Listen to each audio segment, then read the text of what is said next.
Hola a todos, soy Miguel Don Gil, bienvenidos a Secreto sin Confesión, el observatorio de la realidad internacional espiritual semanal. Si eres nuevo en la plataforma te invito a que te suscribas y sigas cada nueva entrega semanal.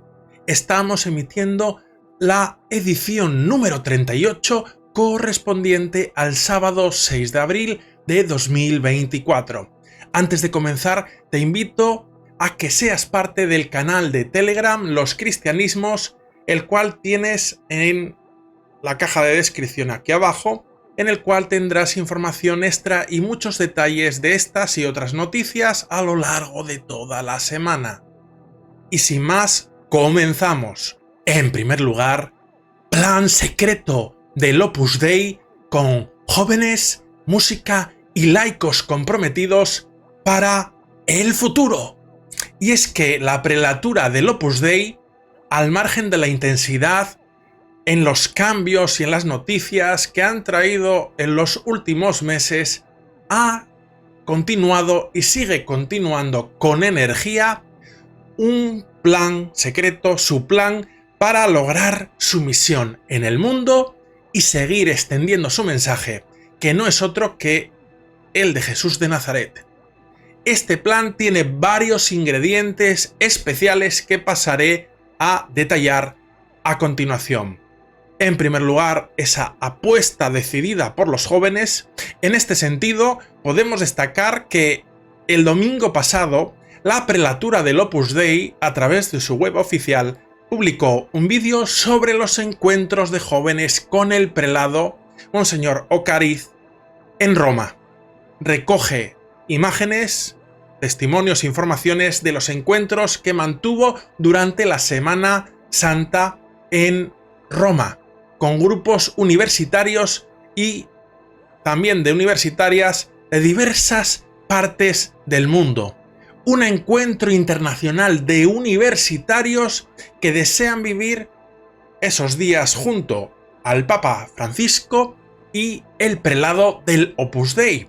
Además de atender las preguntas e inquietudes que le lanzaban estos jóvenes en los sucesivos encuentros, el prelado les lanzó un mensaje muy claro de rezar por el Papa y estar siempre con el Papa, y en estos contextos de cambio actual o de los últimos meses considero que es muy importante. Acogió sus dudas, sus interrogantes, pero también lanzó ese mensaje claro de apoyo al Papa, de estar siempre con el Papa. Para alegría de todos ellos, hay que destacar, y también supone un apoyo y respaldo a las iniciativas del Opus Dei, el Papa Francisco arropó este encuentro juvenil del Opus Dei participando presencialmente y dando un saludo y un discurso específico para todos ellos. Por otro lado, el segundo ingrediente, la música, en realidad como una rama nacida del Opus Dei que tiene plena entidad y autonomía propia, tenemos que hablar del éxito de Hakuna. Hakuna es el grupo católico de moda. Es el grupo católico que más siguen los jóvenes. Es un movimiento de la Iglesia Católica que nació en 2012 y es una familia que empezó con un grupo de jóvenes que querían seguir a Cristo compartiendo la vida. Son conocidos coloquialmente como la costilla POC del Opus Dei que emerge entre los jóvenes católicos. En concreto, fue un sacerdote de Aravaca de la prelatura del Opus Dei, el cual dejó la prelatura para liderar una comunidad de jóvenes que encuentran en Hakuna un refugio de fe y ocio en común. Rezan, cantan, bailan, hacen excursiones y otro tipo de actividades de índole espiritual, y uno de sus enfoques principales es la creación de música y la participación en conciertos y eventos musicales, que es lo que les ha dado mayor proyección internacional. Y en concreto, muy recientemente, en el día de hoy, la banda actuó, siendo 6 de abril de 2024, en la segunda fiesta de la resurrección en la madrileña Plaza de Cibeles, en España, que presentó el creador de contenidos Nacher. La actuación de Acuna fue el plato principal, el grupo que atrae a más jóvenes y a la vez gusta también a muchos mayores, hay que destacar. El público lo recibió con entusiasmo y alboroto. Al escenario subieron decenas de sus integrantes, de sus coros, aunque en realidad casi todos los asistentes parecían formar parte de él, coreando sus temas completamente entregados. Así se cantaron, por ejemplo, Olor a tostadas, Sencillamente o Nacidos de lo alto, entre otras. En esta edición de 2024, el concierto se concentró en un total de 4 horas y media, que fueron intensas y ágiles, que dejaron pues a la multitud con gran interés esperando para la próxima jornada.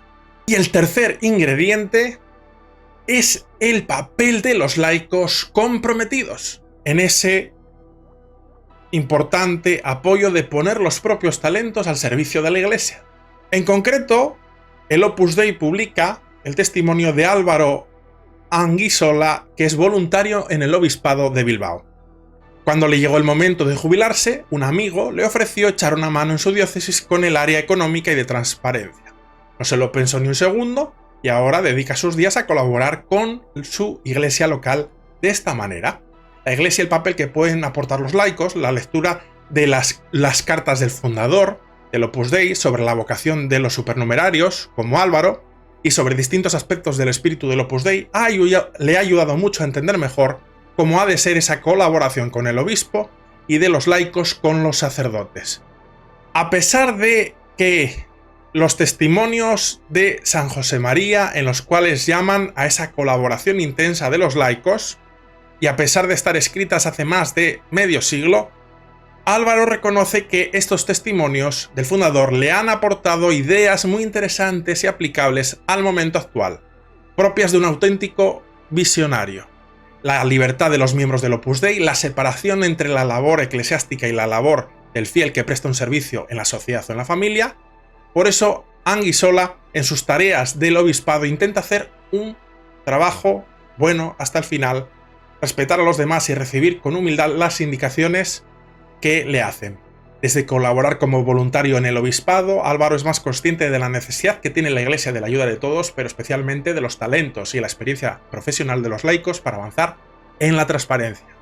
Por tanto, vemos cómo esta fórmula secreta, este plan del Opus Dei, apuesta decididamente por pilares fundamentales, por los jóvenes, por los laicos comprometidos, como el futuro de su misión, como el futuro, la clave para seguir dando una respuesta decidida a las necesidades de la Iglesia y del mundo cambiante, siempre leales al Papa Francisco. Y en segundo lugar, esta noticia tiene que ver con el Obispado de Barbastro. El Obispado de Barbastro no se trata ahora de una cuestión de Torre Ciudad, pero me parece muy interesante. Colabora con el Ministerio de Cultura francés, con una participación decidida en una exposición que se desarrolla en Francia. La diócesis de Barbastro-Monzón ha aportado la mitra del abad de Saint-Victorien, una pieza de excepcional valor de la colección del Museo Diocesano de Barbastro-Monzón, que participa en la exposición Cátaros, que, como acabo de indicar, está promovida por el Ministerio de Cultura francés.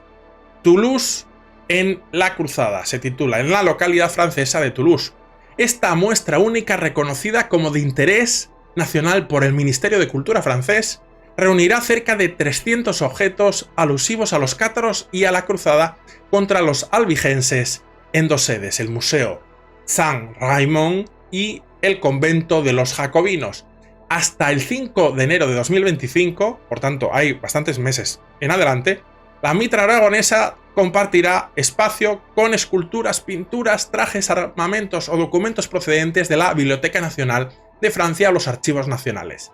La mitra del abad de Saint-Victorien es una obra de excepcional calidad y con una gran antigüedad, pues es del siglo XII, y constituye un fiel reflejo de la diversidad que ofrecía en aquella época el Alto Aragón. El trasvase del estos elementos culturales fue habitual y queda bien patente en los elementos que conforman esta mitra de 28 por 50 centímetros más los 37 centímetros de las ínfulas. Está compuesta por un tejido de lino decorado con cruces bordadas en seda roja y negra y bordeado su perímetro rematada con un finísimo galón con decoración de tradición persa.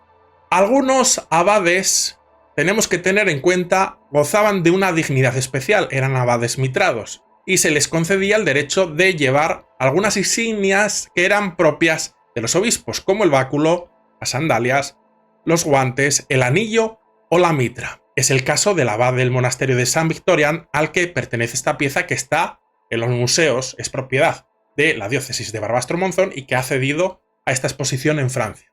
Hay que decir que también los prelados personales, tanto los prelados personales como los territoriales, prelado personal, por ejemplo, el prelado del Opus Dei, tienen derecho a usar mitra y a usar también báculo, y también cruz pectoral, que son símbolos del orden episcopal. Y en tercer lugar, Xavier Nobel, el anterior obispo de Solsona, se casa por la Iglesia con permiso del Papa Francisco. Recordemos que el anterior obispo de Solsona dejó su ministerio para casarse. En concreto, ha sido la mujer del exobispo de Solsona, Silvia Caballol, quien ha dado la noticia a través de sus redes sociales. Indica en sus redes sociales: creía honesto, después de tanto tiempo que nos acompañáis, no ocultaros que Javier y yo finalmente nos hemos podido casar por la Iglesia, gracias a la misericordia del Santo Padre que le ha concedido la secularización, ha anunciado en sus redes. Caballol ha recalcado que ha quedado admirada por la gran calidad humana y espiritual del Papa Francisco. Reconoce que ha sido un largo camino que han tenido que recorrer para por fin obtener la secularización canónica de su esposo y poder casarse por la Iglesia. Es interesante porque vamos a recordar un poco el caso de Xavier Nobel. Fue su salida del ministerio un tanto, pues vamos a decir, sorprendente para el público por lo ágil que fue y por cómo se produjo. Tenemos que recordar cómo el 23 de agosto de 2021 el Vaticano anunciaba la sorprendente aceptación de la renuncia del joven obispo de Solsona por parte del Papa Francisco. La diócesis catalana emitió un comunicado en el que explicaba que el prelado presentaba la renuncia libremente por razones estrictamente personales. Pronto se conoció que el obispo mantenía una relación con Silvia Caballol, psicóloga y autora de novelas eróticas. En noviembre de 2021 se conoció que Xavier Nobel había contraído matrimonio por lo civil. Posteriormente a este matrimonio, el administrador apostólico de Solsona hizo público a través de un comunicado que el exobispo de Solsona, Xavier Nobel, incurre en suspensión latae sententiae tras la boda civil. Y en abril de 2022, el exobispo de Solsona, Xavier Nobel, y la novelista Silvia Caballol fueron padres de 2 gemelas, es decir, 4 meses después de contraer matrimonio civil en el juzgado de paz de Suria. Como vemos, ha sido todo muy intenso y ahora, 2 años después, tienen la posibilidad de casarse por la Iglesia, y así lo han hecho porque el Papa les ha concedido la secularización del obispo y le ha permitido que se casen por la Iglesia. Es muy novelesco y sorprendente, pero lo cierto es que este ha sido el proceso por el cual el antiguo obispo de Solsona es ahora un hombre casado por la Iglesia que tiene además 2 hijos. En cuarto lugar, reconoce el Papa Francisco que se equivocó al elegir al cardenal Sara como prefecto para el culto divino. Y es que el nombramiento del cardenal africano Robert Sara como prefecto para la liturgia fue probablemente un error, reconoce el Papa Francisco, y esto lo hemos sabido por el libro de entrevistas El sucesor que se acaba de publicar. En un libro entrevista en el cual el Papa Francisco aborda varios temas de actualidad y da su testimonio sobre la realidad internacional y también de la Iglesia, hace este testimonio. Durante su entrevista con el periodista español Javier Martínez Brocal, el Papa Francisco dijo que tal vez cometió un error al nombrar al cardenal Sara prefecto de la Hora Dicasterio para el Culto Divino. A partir de ahí fue, en otro fragmento indica, manipulado por grupos separatistas, pero es un buen hombre, dijo el Papa. A veces tengo la impresión de que trabajar en la curia romana lo amargaba un poco, también indicó. Francisco comentó sobre el cardenal Sara al hablar del libro de 2020, Desde lo más profundo de nuestros corazones, sacerdocio, celibato y la crisis de la Iglesia Católica, que defiende el celibato sacerdotal y que escribieron conjuntamente el cardenal Sara, y recordemos que hubo una cierta polémica porque el Papa Benedicto XVI dio un texto para que se incluyese en el libro, pero en ningún momento era un libro de coautoría de ambos, y el cardenal Sara lo puso como que era coautor. Hubo que retirar esa edición y presentar otra en la cual solo aparecía como autor Robert Sara. El caso es que generó cierta polémica ese libro, y recordemos que en estos últimos años el cardenal Sara es uno de los más críticos del pontificado de Francisco. Quizás por esto ha sido preguntado por el periodista y el Papa Francisco ha dicho esto sobre la elección de Robert Sara y lo que él opina a este respecto. Y en quinto lugar, aumentan en Francia el número de conversos del Islam al cristianismo. Y es que este fenómeno de conversión de musulmanes al cristianismo está experimentando un crecimiento exponencial en todo el mundo, siendo Francia uno de los países donde el fenómeno es más destacado. En la Archidiócesis de París, más del 10% de los adultos bautizados en la reciente Semana Santa eran conversos que procedían del Islam. Esta tendencia de crecimiento en las conversiones del Islam al cristianismo también se refleja en el aumento de bautismos de jóvenes adultos en Francia, con un incremento del número de nuevos catecúmenos en 2024. Sin embargo, el proceso de integración siempre no es fácil, y muchas parroquias católicas carecen de preparación para recibir a los conversos del Islam, para darles una formación adecuada, no solo para que conozcan las verdades de la fe cristiana, sino también para que, viniendo de un contexto cultural y viniendo de un contexto también espiritual musulmán islámico, hagan una auténtica conversión a la nueva fe cristiana. Para abordar esta necesidad, el servicio Ananí ofrece orientación y apoyo tanto a los nuevos cristianos como a las parroquias que lo reciben. El sacerdote Ramzi Saadeh, líder del servicio Ananí en París, destaca que más del 10% de los bautizados en Semana Santa, como ya hemos indicado, en la archidiócesis son conversos del Islam, evidenciando un fenómeno en crecimiento. Para evitar enfoques incorrectos en la recepción de los nuevos cristianos, el servicio Ananí proporciona recursos y capacitación tanto para clérigos como para laicos para que ayuden a acompañar y formar a estas personas. El padre Saadeh enfatiza la importancia de afirmar la identidad cristiana y abogar por la libertad de conciencia de aquellos que deciden convertirse al cristianismo, especialmente en un contexto de aumento de la inmigración musulmana en Europa. El crecimiento de conversiones del Islam al cristianismo presenta desafíos y también grandes oportunidades para la Iglesia, que está trabajando por acoger adecuadamente a los nuevos conversos y ayudarlos en su proceso de integración y crecimiento espiritual.